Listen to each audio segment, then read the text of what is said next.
Assalamualaikum warahmatullahi wabarakatuh. Semoga kita semua dalam keadaan sehat dan insya Allah tidak kurang suatu apapun. Baiklah, pada kesempatan kita pada hari ini, pada pertemuan kita pada hari ini, materi yang akan Ibu jelaskan mengenai membangun quantum learning dalam kecerdasan spiritual. Ini adalah melanjutkan materi yang sebelumnya, yaitu kecerdasan intelektual dan kecerdasan emosional. Kecerdasan spiritual dapat diartikan adalah sebuah kecerdasan untuk menghadapi dan memecahkan persoalan makna dan nilai, yaitu kecerdasan untuk menempatkan perilaku dan hidup kita dalam konteks makna yang lebih luas dan kaya. Di mana kecerdasan ini untuk menilai bahwa tindakan atau jalan hidup seseorang lebih bermakna dibandingkan orang lain. Ya, dengan kata lain, kita dapat memaknai setiap persoalan yang kita hadapi sehingga setiap perjalanan hidup kita penuh dengan makna dan dibalik semua permasalahan. Jadi ini kecerdasan spiritual ini adalah kecerdasan bagaimana kita memaknai arti sebuah kehidupan, bagaimana kita memaknai arti sebuah permasalahan. Kemudian kecerdasan emosional ini merupakan kecerdasan yang tertinggi yang dibutuhkan untuk memfungsikan kecerdasan intelektual dan kecerdasan emosional yang merupakan suatu landasan, ya. Kecerdasan spiritual di mana ketika kita dihadapi dalam suatu permasalahan, maka kita mengaktifkan yang namanya kecerdasan intelektual dan kecerdasan emosional untuk memberikan solusi atau untuk mencari jalan penyelesaiannya. Di mana kecerdasan spiritual ini digunakan untuk menjawab mengapa kita melakukan solusi tersebut dan apakah solusi yang kita lakukan akan bermanfaat bagi kehidupan kita dan kehidupan orang lain. Kemudian kecerdasan spiritual ini dapat disebut juga dengan pusat dari kecerdasan manusia karena dapat mengendalikan kecerdasan emosional dan kecerdasan intelektual.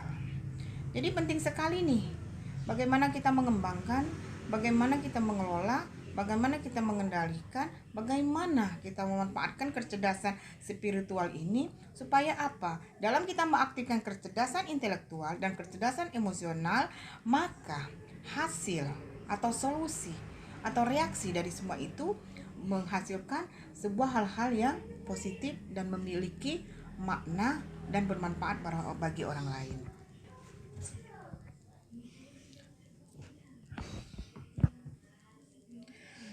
Kecerdasan spiritual ini pada umumnya merupakan nilai-nilai spiritual, diantaranya adalah sebuah kebenaran, kejujuran, kesederhanaan, kepedulian, kerjasama, kebebasan, kedamaian, cinta, pengertian, amal kebaikan, sebuah tanggung jawab, tenggang rasa, integritas, rasa percaya, kebersihan hati, kerendahan hati, kesetiaan, kecermatan, kemuliaan, keberanian, kesatuan, rasa syukur, humor, ketekunan, kesabaran, keadilan, kemudian kebersamaan, keseimbangan, ikhlas, hikmah, dan tangguh. Jadi ini kecerdasan spiritual ini penting sekali, ya. Karena kecerdasan spiritual inilah yang akan mengendalikan kecerdasan emosional dan kecerdasan intelektual, supaya produk yang dihasilkan daripada kecerdasan intelektual dan kecerdasan emosional ini menghasilkan suatu produk-produk yang positif, menghasilkan suatu produk yang penuh dengan makna yang dapat bermanfaat baik bagi kita ataupun bagi orang lain. Kecerdasan spiritual merupakan kecerdasan yang dapat memberikan kemampuan untuk dapat mengenali dan mengendalikan yang ada pada diri kita serta realitas kehidupan. Kemudian ini artinya bagaimana bahwa kecerdasan ini adalah kecerdasan dalam menggunakan wewenang untuk mempergunakan kuasa Allah. Ya, jadi kecerdasan spiritual ini bagaimana nih kita mengelola suatu kecerdasan yang berpatokan kepada kekuasaan atau wewenang yang diberikan oleh Allah Subhanahu wa taala. Maksudnya ketika seseorang diberikan sebuah potensi oleh Allah Subhanahu wa taala, dan seseorang tersebut dapat menggunakan potensinya dengan baik, maka seseorang tersebut dapat mengendalikan dan menciptakan realitas kehidupannya. Ini lebih cenderung bagaimana kita bersyukur, kita menikmati.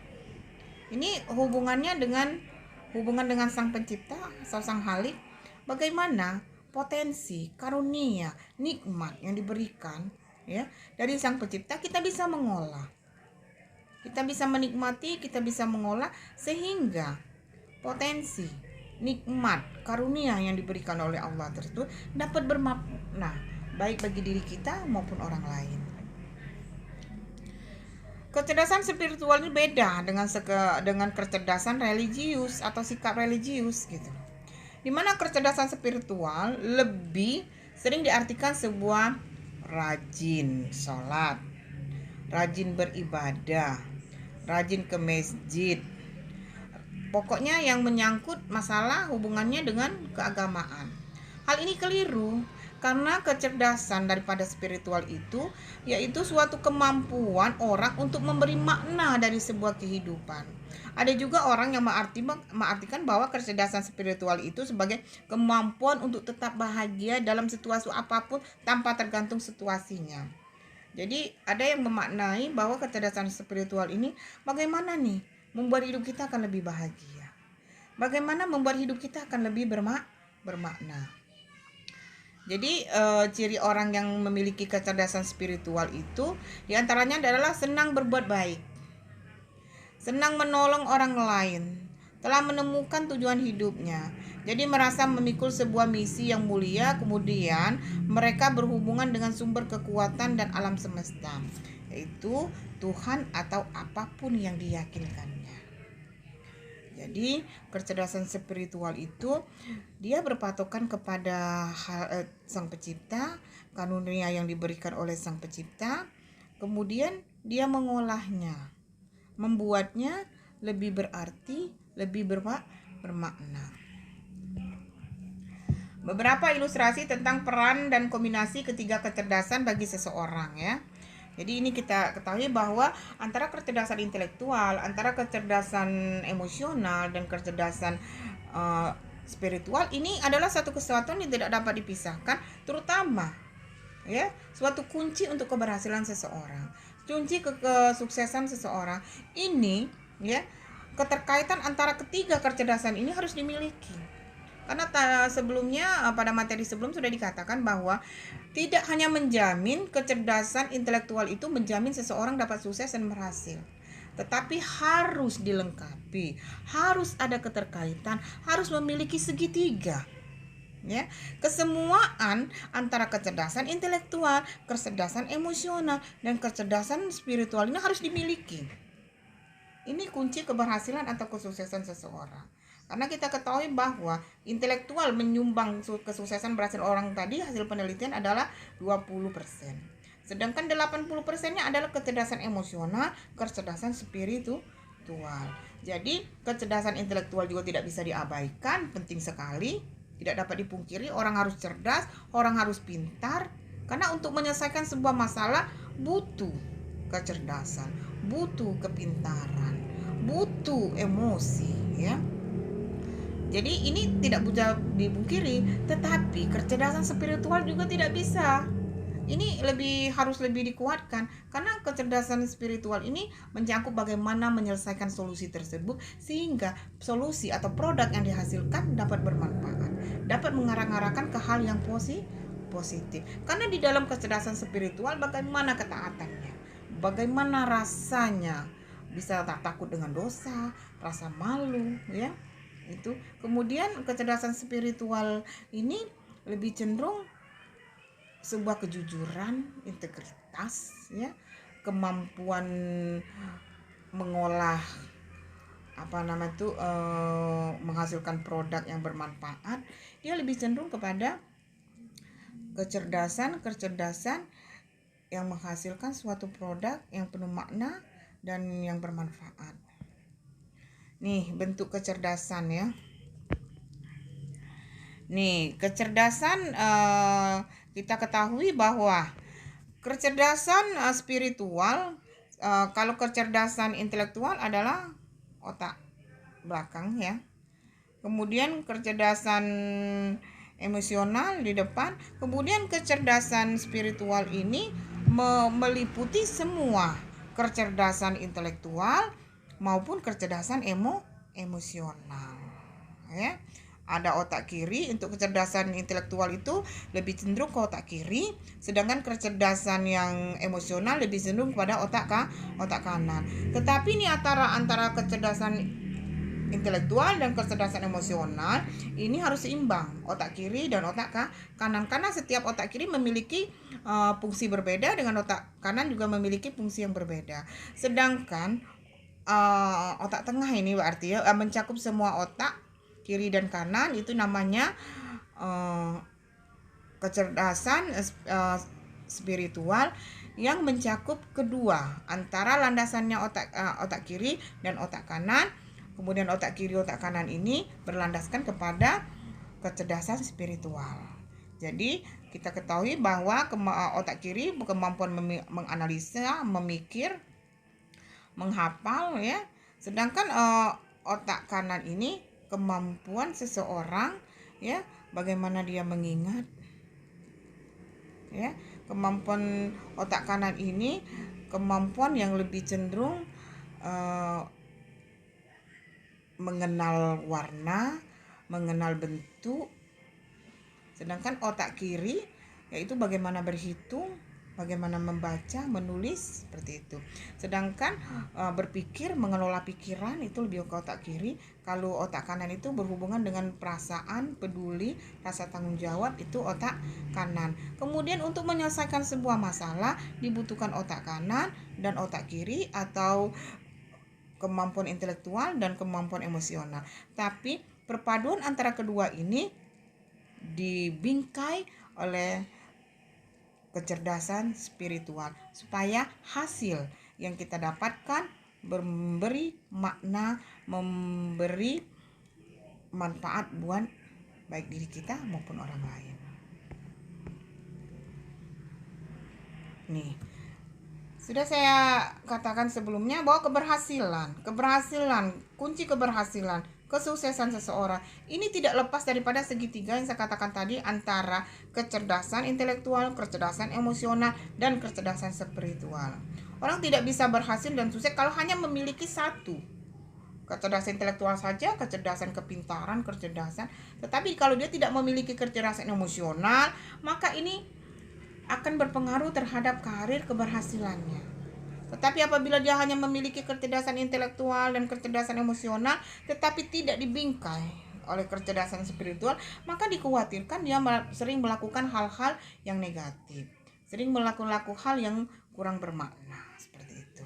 Maka apabila kita ingin sukses, ingin menghasilkan suatu produk yang bermakna, kemudian yang menghasilkan sesuatu yang bermanfaat buat sesama, maka ketiga kecerdasan ini harus dimiliki semua. Kemudian kecerdasan saleh, profesional, dan pemimpin ini sebuah kecerdasan spiritual, emosional, dan intelektual. Kemudian ini ada beberapa diagram ya. Ini diagram ini yang harus dimiliki untuk seseorang yang dapat dikatakan dia akan memiliki kunci keberhasilan dan kesuksesan. Ya, ini ada dibingkai oleh soleh, pemimpin, dan profesional. Di dalamnya ada yang namanya segitiga yang harus dimiliki orang. Harus memiliki integritas, yaitu peluang, sinergi, dan teknologi. Ini adalah suatu kemampuan, skill. Ya, skill yang harus dimiliki seseorang untuk modal melaksanakan sebuah keberhasilan. Kemudian secara spiritual, secara emosional, dan intelektual ini harus dimiliki. Kemudian ini dukungan keluarga ya. Kemudian dukungan keluarga berhubungan dengan komunikasi ini bisa dalam tim atau dengan relasi. Kemudian ini pemasaran berhubungan dengan organisasi, sumber daya, dan produksi. Ini adalah bagaimana kita akan menunjukkan suatu kegiatan-kegiatan untuk mewujudkan suatu keberhasilan. Bagaimana menanggapi sukses sebuah adalah renungan. Nih, ini bisa dipelajarin ya. Nih, akademik, ini gambarnya bisa kamu lihat sendiri bagaimana cara orang untuk menjalankan sebuah keberhasilan. Memiliki kemampuan internal pengelolaan, manajemen ya. Ini sustainabilitasnya seperti apa? Memiliki kemampuan. Nah, kepemimpinan, harus memiliki kepemimpinan, harus memiliki wewenang ya, kesehatan dalam berorganisasi, bagaimana keharmonisan hubungan antara pimpinan, atasan ya, dan sesama pekerja ya. Seperti itu.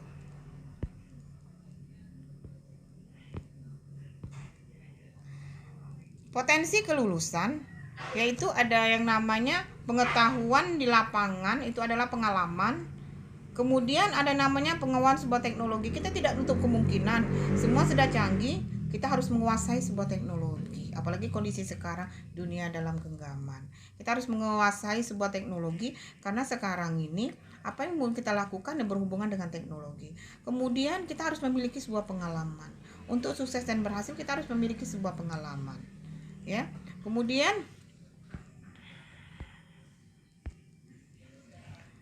bagaimana kita harus memiliki kemampuan berkomunikasi langsung, kemudian harus memiliki kemampuan berkomunikasi secara tertulis, baik secara lisan maupun secara tertulis. Ini adalah merupakan potensi kelulusan, kemampuan orang yang harus kemampuan ya, seseorang untuk lulus itu harus memiliki berbagai macam aspek atau berbagai faktor yang harus mendukung. Yang pertama yaitu tadi harus memiliki pengalaman ya di lapangan. Kemudian ilmu pengetahuan, pengalaman di lapangan. Kemudian dia harus menguasai sebuah teknologi. Ya tidak tutup kemungkinan zaman semakin maju teknologi ini sangat dibutuhkan sekali. Sekarang semua kegiatan, semua pekerjaan selalu erat sekali hubungannya dengan teknologi. Kemudian harus memiliki kemampuan ya atau keterampilan dalam berkomunikasi secara lisan, terutama apabila kita menjadi seorang pemimpin. Yang kedua, kita juga harus memiliki kemampuan berkomunikasi secara tertulis, bisa berbicara dan bisa menuangkan dalam bentuk tulisan. Kemudian kita harus memiliki kemampuan logika. Kemudian kita harus memiliki kemampuan dalam bekerja sama dengan tim. Kita nggak bisa sukses, kita nggak bisa mandiri apabila kita hanya berdiri sendiri. Kesuksesan dan keberhasilan, kita ketahui bahwa kita adalah makhluk sosial. Kesuksesan dan keberhasilan adalah tidak dapat dipungkiri. Ada berapa banyak faktor yang mendukung. Salah satunya adalah bagaimana kita bisa memiliki kemampuan dalam bekerja dalam suatu tim. Kemudian bagaimana kita memiliki kemampuan untuk percaya diri. Ya. Kemudian bagaimana kita memiliki suatu kemampuan khusus. Kemampuan khusus kita apa misalkan. Jadi kita harus memiliki, ini tidak bisa dipungkiri bahwa kita hand skill harus memiliki kemampuan khusus. Kemampuan khusus kita di bidang apa? Apakah di bidang pertanian? Apakah kita di bidang pengajaran? Kita harus memiliki kemampuan itu. Yang kedua soft skill. Ya, soft skill ini kita harus memiliki kemampuan-kemampuan lain seperti sebagai pemimpin, dapat bekerja sama, dapat berorganisasi. Nah, inilah kemampuan-kemampuan yang harus kita miliki ini tadi. Jadi untuk kompetensi untuk sebuah kelulusan, pertama kita harus dapat berkomunikasi baik secara lisan maupun tertulis. Kedua, kita harus memiliki pengalaman di lapangan, Kemudian kita harus memiliki kemampuan dalam bidang teknologi.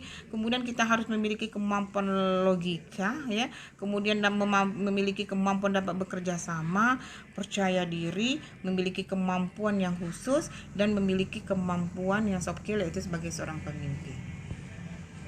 Di mana perbedaan antara intelektual emosional dan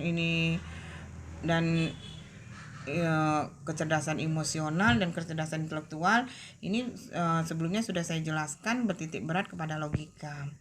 Kemudian kalau yang intelektual internasional ini juga fungsinya sama, sudah saya katakan kemarin.